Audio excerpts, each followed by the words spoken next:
Hello everybody, it's Tanya again.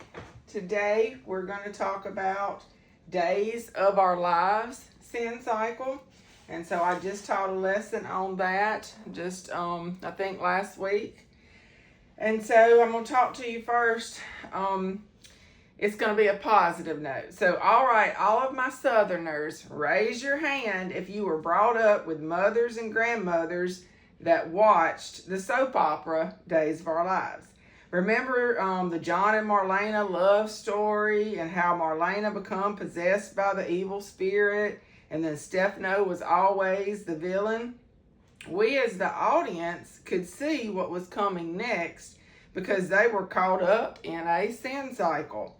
The good ones were always trying to save everyone from the bad ones. So if we could see their cycle, ask yourself what is blinding us so that we can't see our own cycles in the days of our current lives. And so the answer is the devil. And he loves to torture us in a sense because he is jealous of God's people. And I believe that the devil's time is running out. And God is moving his people and pouring out the Spirit right now. And so Psalms 23:6, which is one of the most famous of the Psalms, it says, "Surely goodness and mercy shall follow me all the days of my life, and I will dwell in the house of the Lord forever." And so follow me all the days of my life. So you follow God daily and dwell in the house of the Lord forever. That's going to be our reward, y'all. So moving on to Psalms 90, verse 9, it says, "For all our days are passed away in thy wrath. We spend our years as a tale that is told." And so for all our days are passed away in thy wrath. To me, this means we focus on the negative way more than we focus on the positive. We are all complaining about the heat right now and then fuss about the light bill cost of the AC that we are enjoying. You see, it's just negativity. So what if you were an animal outside with no AC? Are they complaining? So be positive and say, "I'm so glad to have AC and bless the ones that don't." And when we focus on the positive, we break the negative days of our lives' sin cycle. Does that make sense? I hope it does. I'm trying to paint a picture of what this sin cycle will do to us. Ephesians 5:14-17. It says, "Wherefore he saith, Awake thou that sleepest, and arise from the dead, and Christ shall give thee light." So awake thou that sleep. So he's telling us, wake up. Rise from the dead. The dead will rise soon. Jesus will bring us light and is already doing so. So I see the light at the end of the tunnel. I hope that you do too. Verse 15 says, "See then that you walk circumspectly, not as fools, but as wise."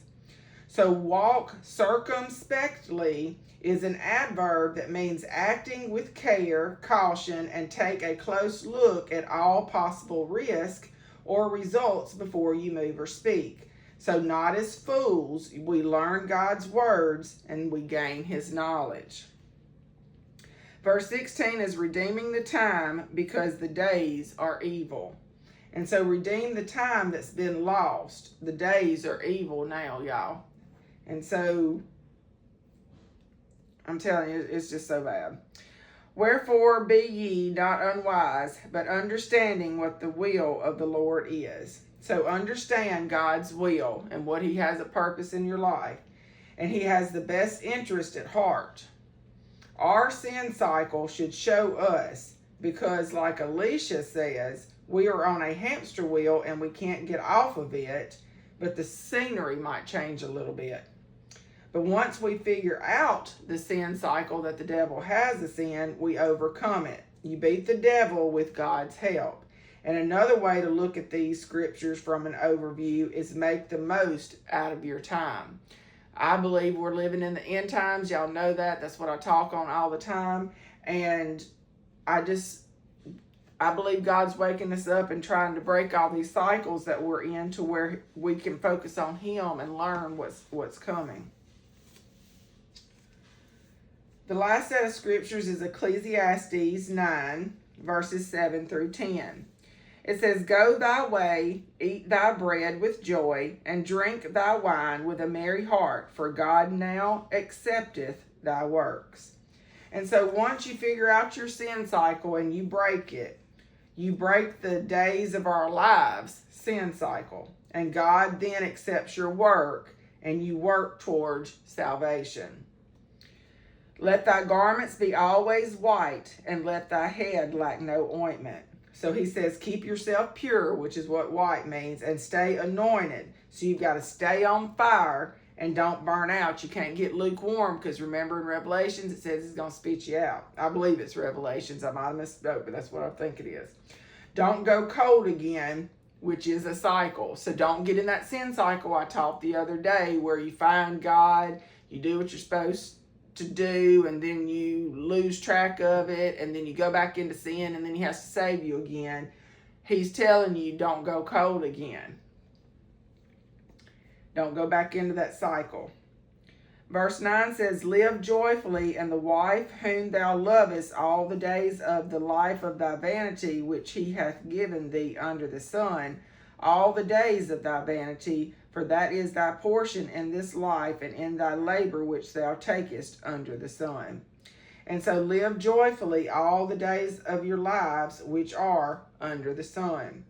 And just imagine being above the sun.